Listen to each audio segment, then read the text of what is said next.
go over this, but so Jahanara never married. She remained the consort queen / confidant to her dad and the emperor, and she and her sisters actually never married. And actually, when we look back at imperial daughters in general in the Mughal era, they didn't marry. And we're not sure why. There is some anecdotal information that came out of Akbar, Emperor Akbar, that they should be forbidden from getting married, but there's no primary sources support that. But what I think, and other scholars agree and have shared this with me, is that the lines of inheritance, as you can tell from what I've said, are so important and so powerful that, let's just say in this case, Jahanara got married, and she's the oldest daughter. Now she would have a husband who may be a cousin, maybe a distant cousin. Yes, we do that stuff back there. But the point is, he's still an outside entity that is now married to the oldest daughter. So if you think about Queen Elizabeth, or if you think about like imperial progression and heir apparency, the oldest daughters have a big place. And so it would really complicate the inheritance if an outside entity were to then marry the oldest daughter, who is also the confidant of her father. And so to avoid that kind of complications, they just didn't get married. That's what we think. But there's nothing to support that it was a dictate or a edict or anything that disallowed them from doing that. So anyway, I wanted to throw that out there. And actually, my book, the monograph on Jahanara Begum, that's going to be coming out this year, chapter 4 is about all the books that were published post-colonial, in the basically in the 20th century, throughout 20th century and 21st century.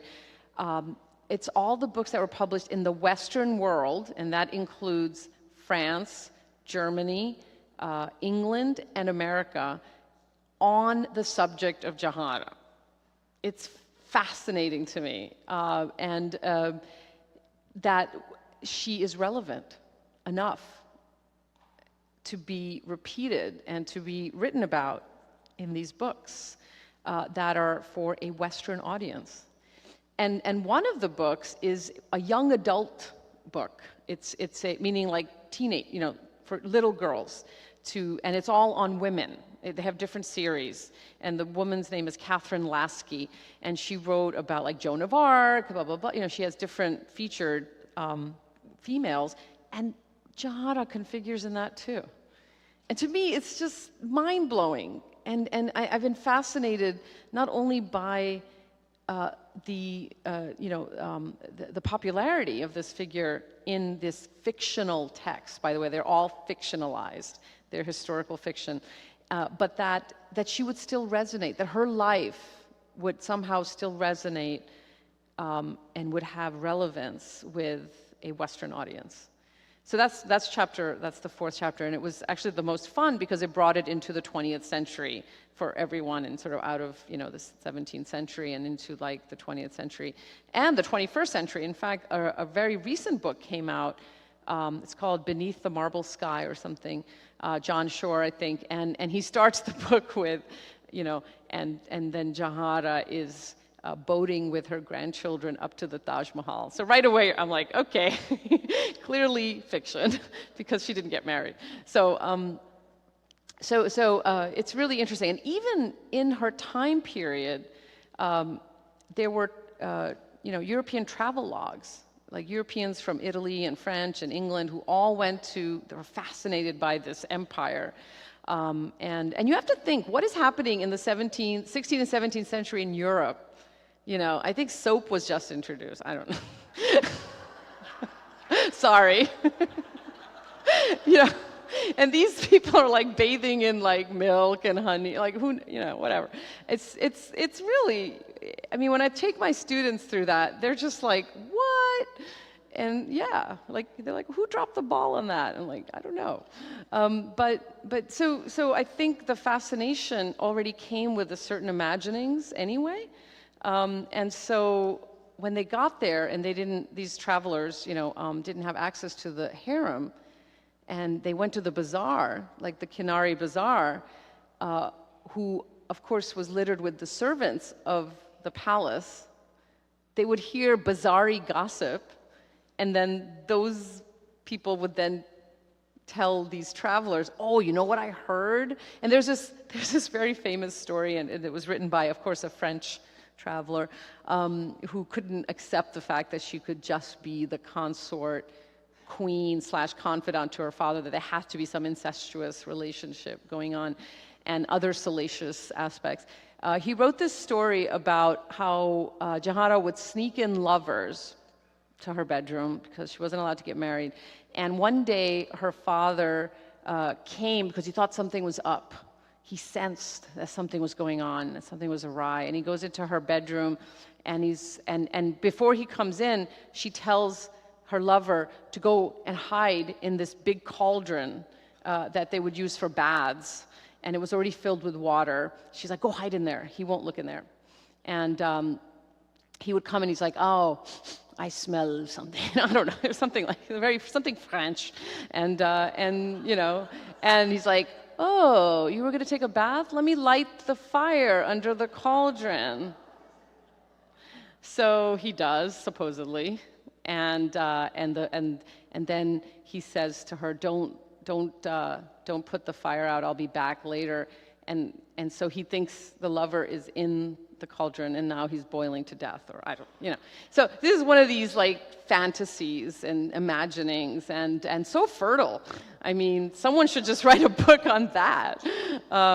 And so you can imagine when you don't have access to something and you absolutely insist on knowing, you just come up with something, I guess. And so definitely in that era, you already have fantasies, but these books are much more respectful, but they're negotiations too. It's like, I want to understand this. I want love for this princess. I want her to get married. I want her to have children. I want her to be able to have grandchildren. So they're projecting into these books their wishes for this princess. And it's beautiful to read because I want that too. I mean, I was telling people last night, this film, A Night at the Museum. Have you seen that? And with Robin Williams and Pocahontas, or I forgot the name. Susquehanna. She comes to life. Susquehanna. Yes, the Native American female figure comes to life, and present is the woman who's writing the book on her. It was kind of like me with Jahanara at the Night at the Museum. And my kids are watching this, and this scholar is like overwhelmed because she has all these questions, and she's made lots of speculations, and she wants to know if all or any of them are correct. And my kids said, what would you ask your princess if she was in front of you like this? And I thought so many things, but I'd just say, did you get laid? Because I really hope you did. Because I'd want that too. I would. That's what I would ask her. My only question. I would feel so happy if the answer was yes. Because I've read a lot of her writings, and I'm not quoting some of the eroticized aspects of her Sufi biographical treatise. And in that, the beloved, there's a duality. She's talking about the capital B beloved and then the little b beloved. Well, which one is it? Is it about Mullah Shah, her master? Is it about God? Is it about her lover that she is projecting onto these two aspects? So, I've read that, and I can see that it's an outlet for her. I can see that it's a yearning, but I hope that she was able to exercise it and feel what we all feel, which is, carnal love and excitement and all that stuff. So. Anyway, back to this. So we talked a little bit about that and about the inscriptions and this very laudatory statement of Jahanara's virtues and how they're metaphorically woven in with the mosque's architectural features to the extent where she is completely objectified through this mosque.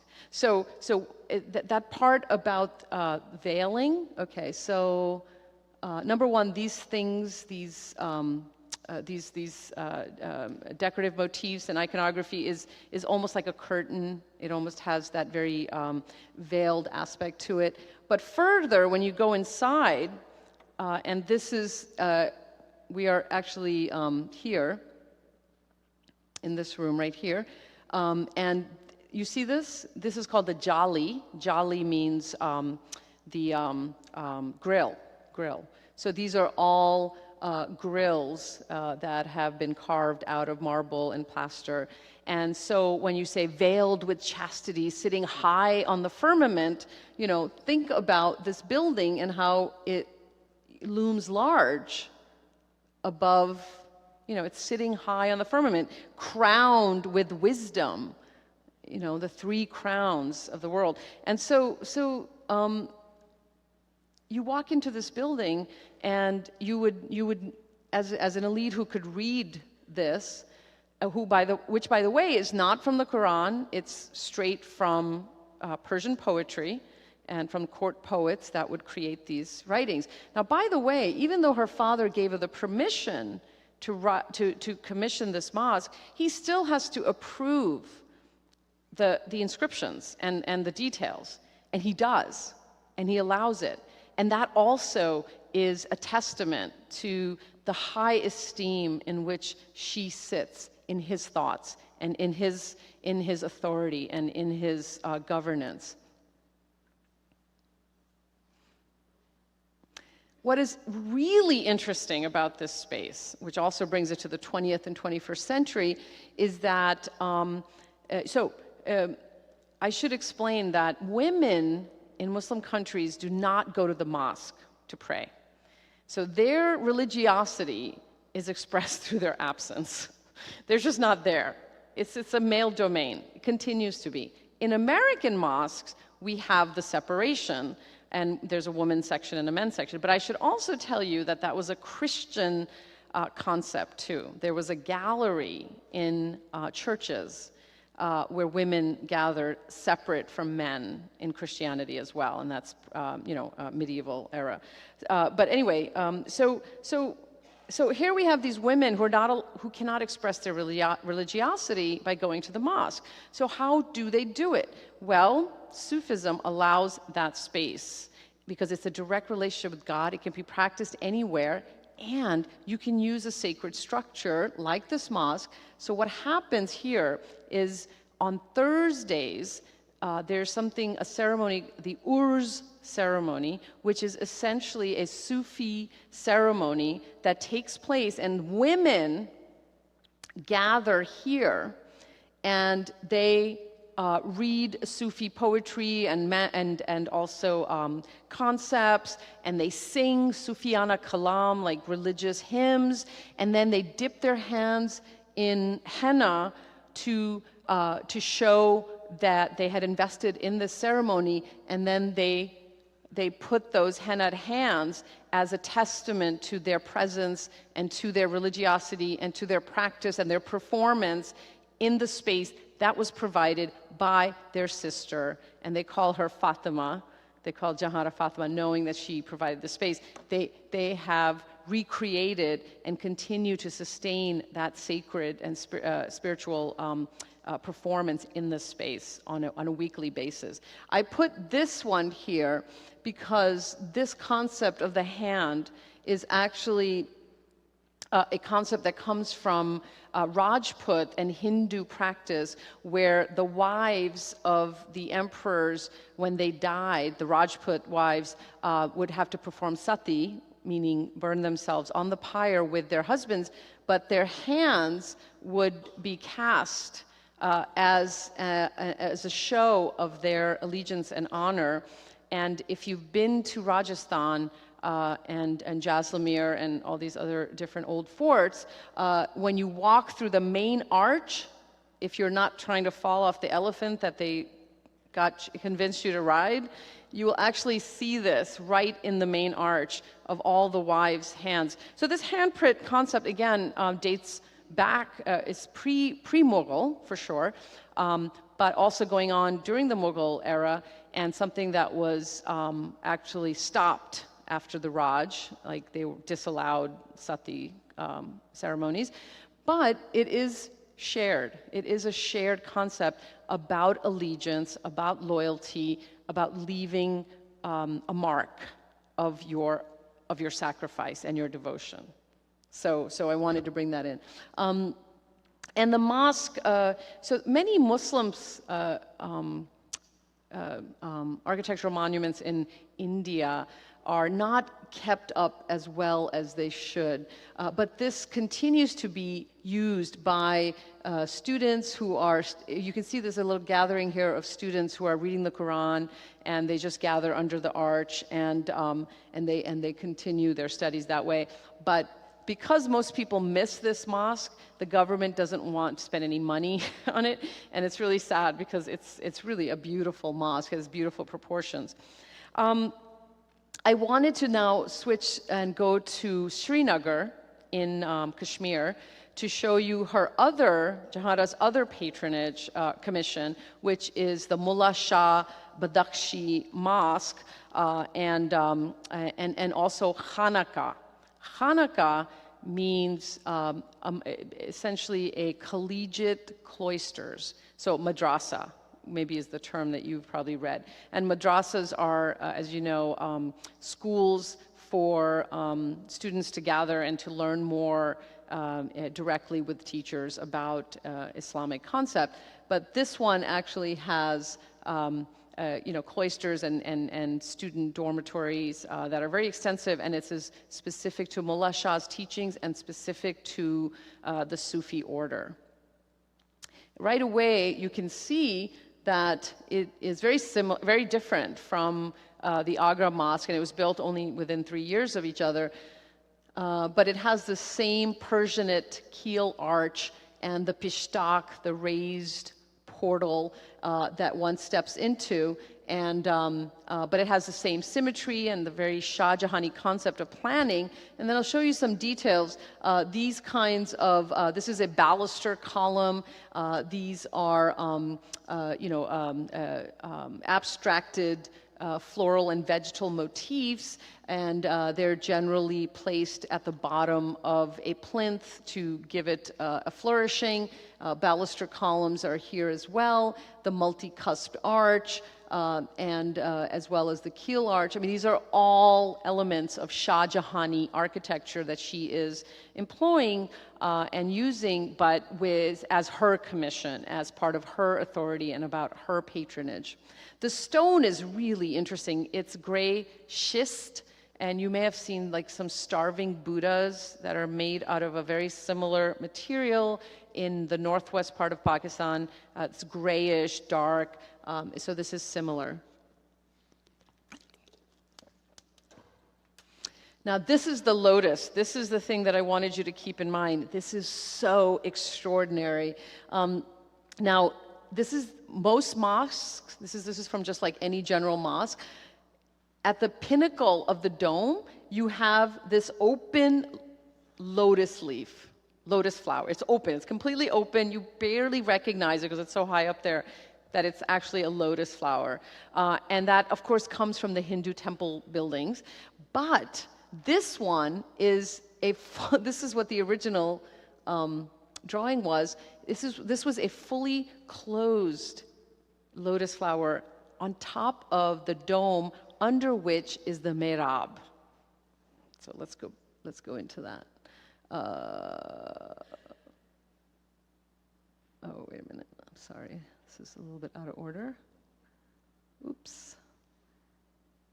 I'm so sorry. I didn't put like a faraway picture. It's not this dome. It's actually, this is the entrance that we're looking at right here. It's on top of this. And you see that little niche? That is the mihrab. And it's on top of this dome. So that's a close-up. This is a close-up of that dome. Sorry, I can't show you the whole thing. So it's on a very major key element of the mosque, which is, of course, the mihrab.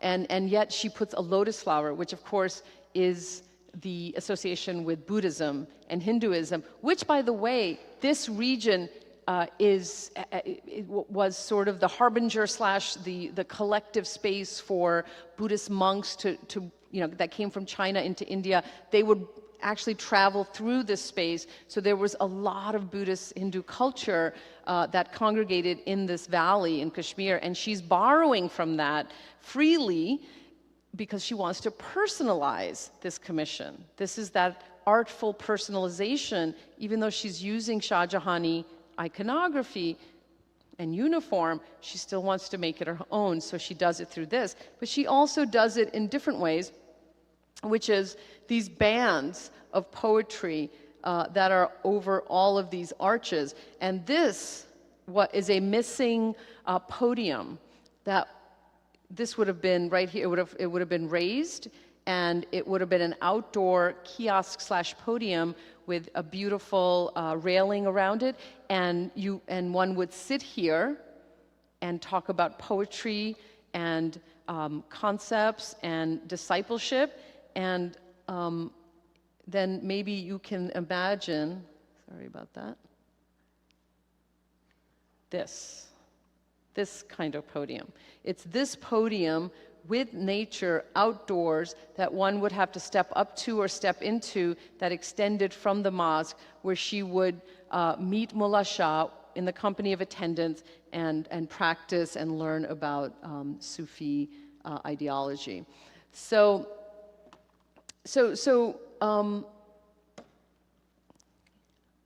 Oh, actually, there it is. There it is. That's the mihrab.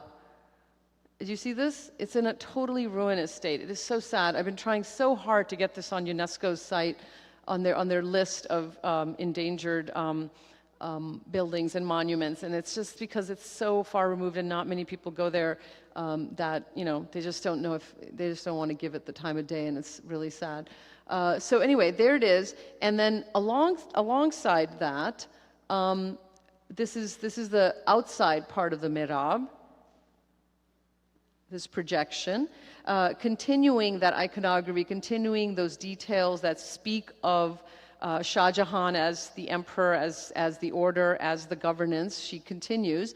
And then we move back down south into Rajasthan, into Ajmer. Has anybody been to Ajmer? Excellent. Okay, that's quite a trip. And I put trip into quotes too, because the entire town is essentially a point of pilgrimage for locals and international notables to come to Ajmer, because it is a Sufi epicenter.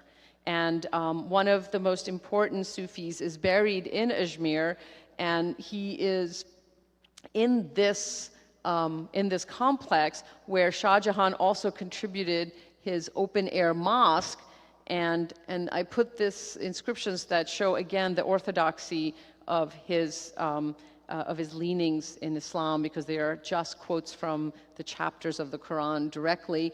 And this is the plan. And what you were looking at is actually right here. This is the that open-air mosque. But here is where Jahanara contributes her pieces, and in many ways, this plan and this building is really a datum for all successive emperors who have contributed to it, because Khwaja Ajmer, Khwaja Sahib, the Sufi saint who was the Sufi saint resident to the Mughals, is buried here in the 15th century, and so every successive emperor has contributed something to this, and it's all around here. And then you have Jahanara, who comes and adds her pieces to it, which is unprecedented for a female to do that. And again, those optical politics are at play here.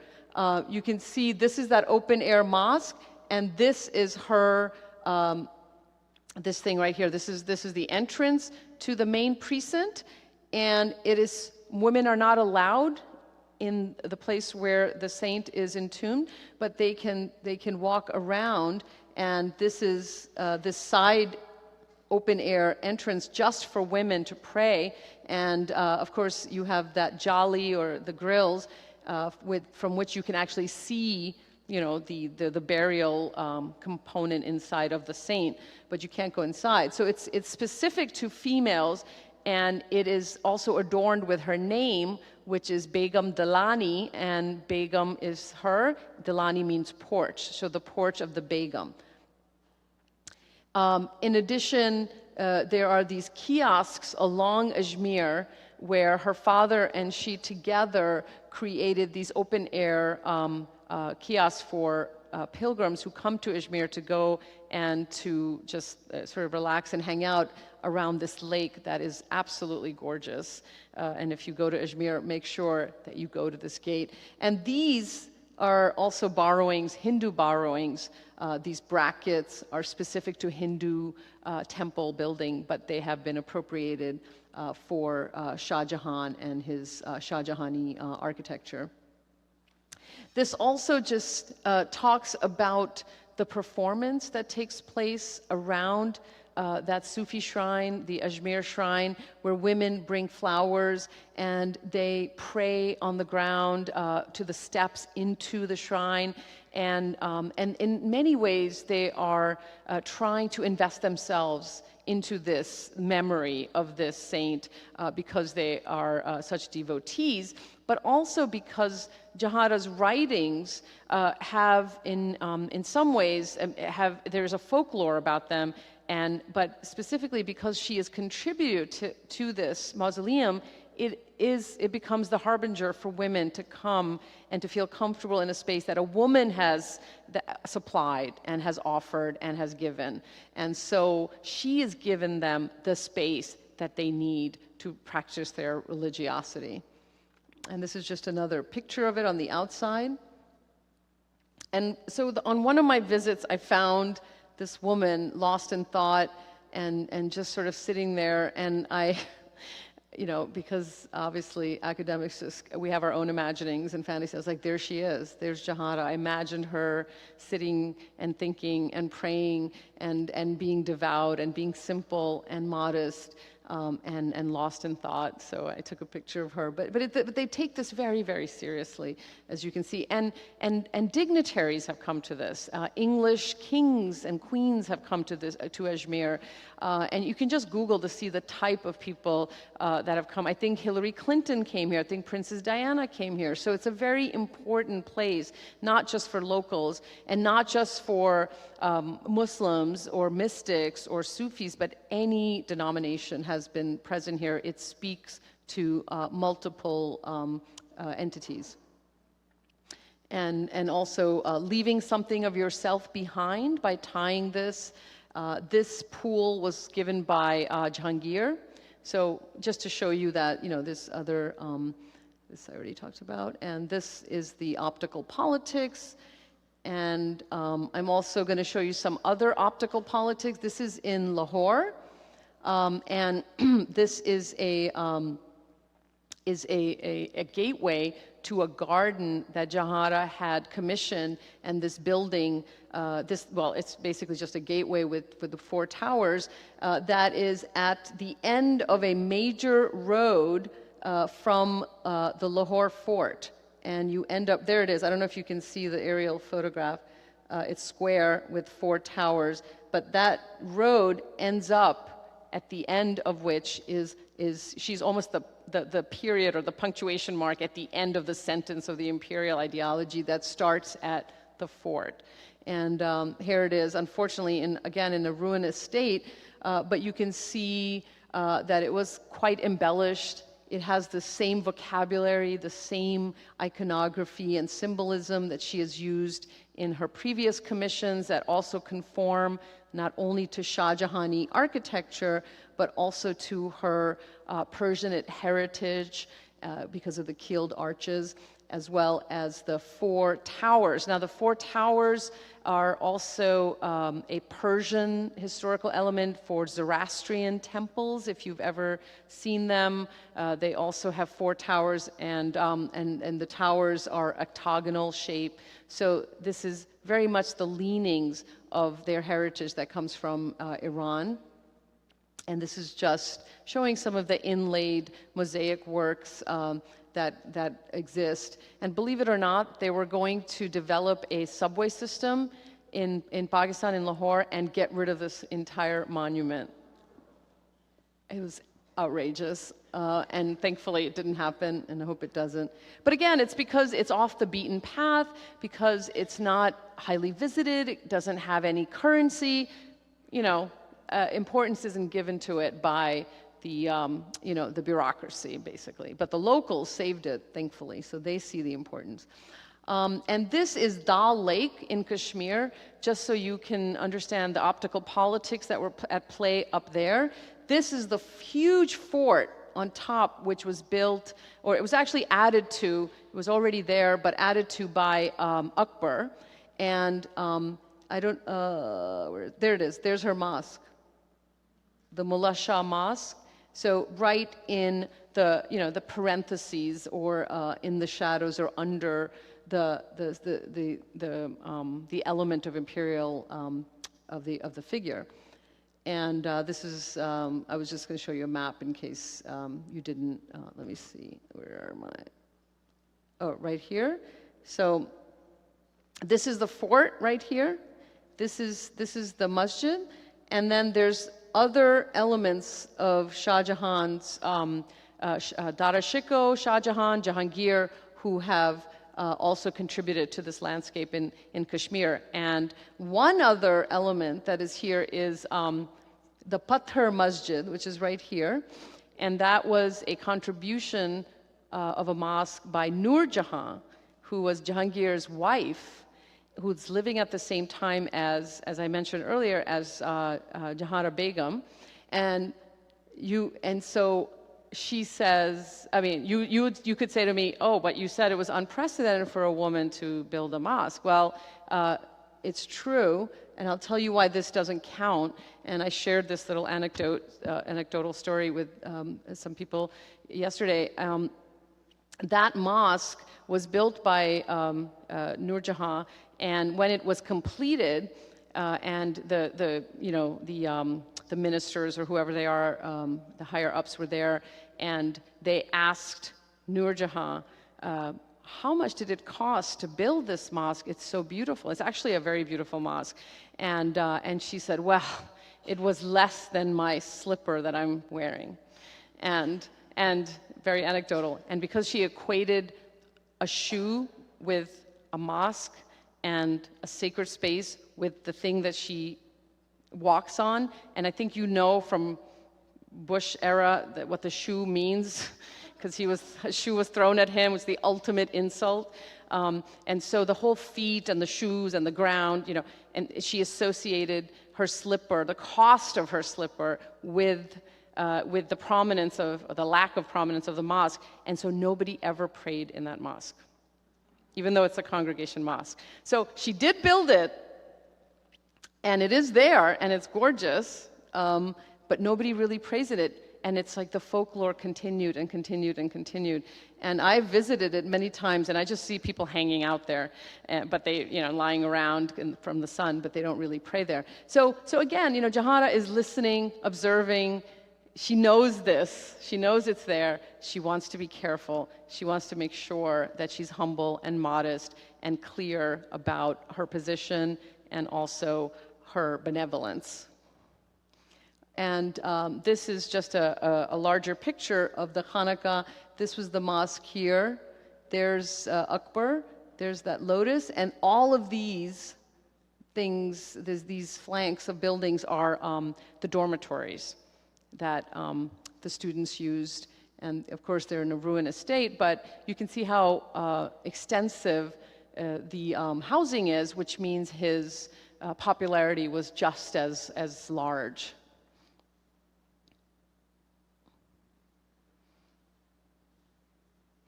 Finally, the passing of Shah Jahan. So Jahanara doesn't marry. She remains very loyal and dutiful to her father, and he is confined to a palace across the way so that he can forever see the last light of his prominence and his success of the Taj Mahal, but never leave the confines of this palace because Aurangzeb has imprisoned him and has kept him here, and Jahanara stays with him, and finally in 1666 he passes, and the funeral of his passing and of his body. Aurangzeb was so malicious and had so much hatred for his father. It's really unbelievable because he became an emperor anyway. He wanted to make sure that his father didn't have a final bombastic say even in his funeral. So he basically skirted him out in the middle of the night, wrapped him up in some cloth, and took him down some staircase so that there would be no pomp and circumstance, no celebration, no honoring of Shah Jahan in his death. And then, of course, he buried him next to Mumtaz Mahal. And very few people even knew that he'd been buried there. Of course, his nurses and his attendants who lived with him in this space, and his daughter knew about that. But it was never acknowledged, and there was no mourning period or anything that was standardized for his subjects to ever engage in or to perform. So it was a very sad ending, and I think this painting captures the sadness in its languor and his and there is a little color, but it's very drained color, and it's actually by Tagore, and it's watercolor, and it's not gouache, and so it's a very a terrible ending. He dies in 1666, but then Jahanara is actually, she lives till 1681, so another 15 years, and her brother gives her all the opulence and all the respect and honor that you would expect him to give to his father. And he gives to his sister and puts her up in a really nice home and makes sure that she has everything she needs. And ultimately, you realize that he also wanted to win the favor of his sister. That he was denied a sister on top of the love and the respect of a father. So he's kind of like a very tragic figure, and I mean he's been misunderstood, clearly. And I've started to understand him a little bit because a lot of this work points to me, obviously, in that I'm Pakistani with a patriarchal father, etc. and my oldest brother was being groomed to take that role, and it was just too much, and it was he didn't have the personality to take it on, and my father was very cruel to him as a result. And through that, I've started to understand a little bit about the mind of my past, of legacy, of this type of inheritance. And who knows, I could be also Genghis Khan inheritor, which means maybe I'm a Mughal.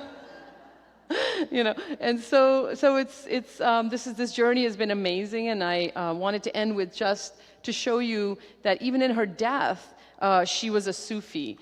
She wanted to make sure that her remains were not entombed like the mausoleum of her mother. And I'm going to read this. It was very humble. It's open air. It's in Delhi. It's in Nizamuddin, which is the precinct where there's a Sufi saint who is buried in the center, and she is actually he's buried right outside, right there in front of her, and she's buried here. And it's very simple, it's very impoverished, and basically it says, let me be open to the sky, let me feel God's grace through the water, the sun, and the air. Let me have the same relationship and embrace that I've had with him, that I've had through my studies and my spirituality. And so it remains exactly like this, and I visit it often, and hopefully you will too. And that's all. Thank you.